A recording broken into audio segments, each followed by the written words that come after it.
तो आज हमारे पास है शुभ विलास की किताब हनुमान चालीसा का सार। इससे जुड़ा एक अंश है जिस पर हम बात करेंगे, मतलब सदियों पुराना ये भजन आज भी इतना लोकप्रिय क्यों है।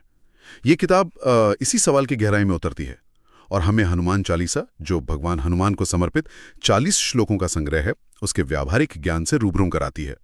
मकसद यही है कि इस चर्चा के जरिए किताब में बताए गए गहरे अर्थ और आज के समय में इसकी प्रासंगिकता को समझें। बिल्कुल। और जैसा कि स्रोत बताता है, ये किताब ये सिर्फ शाब्दिक अनुवाद नहीं है। लेखक शुभ विलास हर श्लोक को आप देखें तो बहुत सरल भाषा में समझाते हैं, उसके जो दार्शनिक और आध्यात्मिक पहलू हैं उन्हें खोलते हैं और फिर उसे हमारी रोजमर्रा की जिंदगी के अनुभवों से, सबको से जोड़ते हैं। ये वाकई एक अनूठा नजरिया है। हाँ, और स्रोत ये भी कहता है कि किताब हनुमान जी के गुणों जैसे बल, विनम्रता, भक्ति, साहस और सेवा, इनके पीछे जो प्रतीक छिपे हैं उनको उजागर करती है।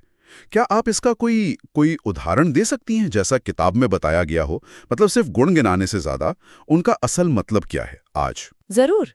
एक दिलचस्प उदाहरण लेते हैं हनुमान जी का, वो विशाल रूप धारण करना। किताब बताती है कि ये सिर्फ उनकी शारीरिक शक्ति नहीं है, बल्कि मुश्किलों के सामने मानसिक रूप से बड़ा और अडिग होने की क्षमता का भी प्रतीक है। अच्छा। हाँ, और इसी तरह उनका लघु रूप या छोटा रूप धारण करना, वो अहंकार को त्यागने और विनम्रता अपनाने का प्रतीक है। मतलब महान होकर भी जरूरत पड़ने पर एकदम सहज हो जाना, छोटा बन जाना।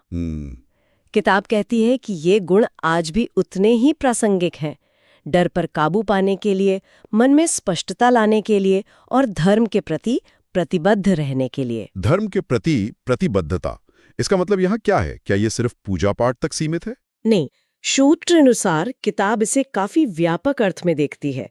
धर्म यहाँ सिर्फ पूजा पाठ नहीं है, बल्कि अपने कर्तव्यों, अपनी नैतिक जिम्मेदारियों और सही आचरण उसको निभाने का संकल्प है।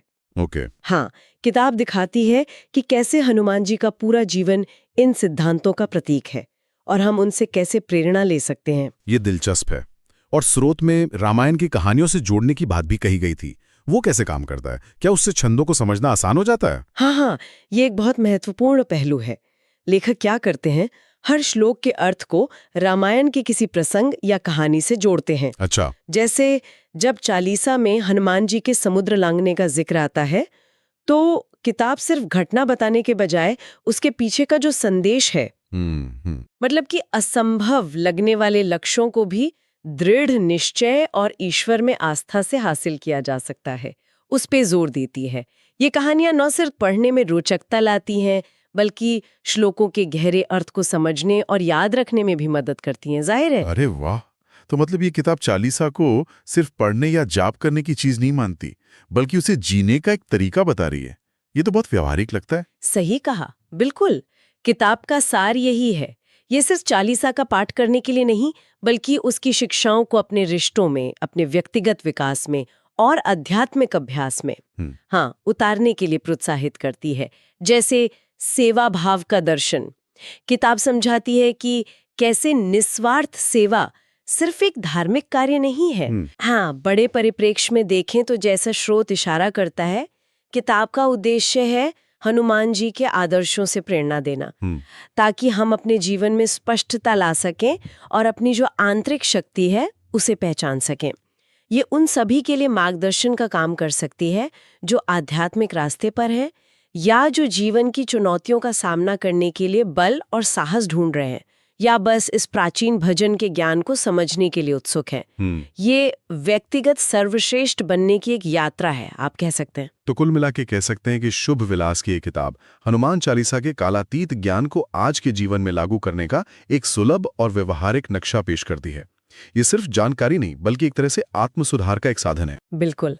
और यहाँ एक अंतिम विचारणीय बात सामने आती है, जो स्रोत बताता है कि हनुमान जी के गुण जैसे निस्वार्थ सेवा या अटूट भक्ति आज भी प्रासंगिक है।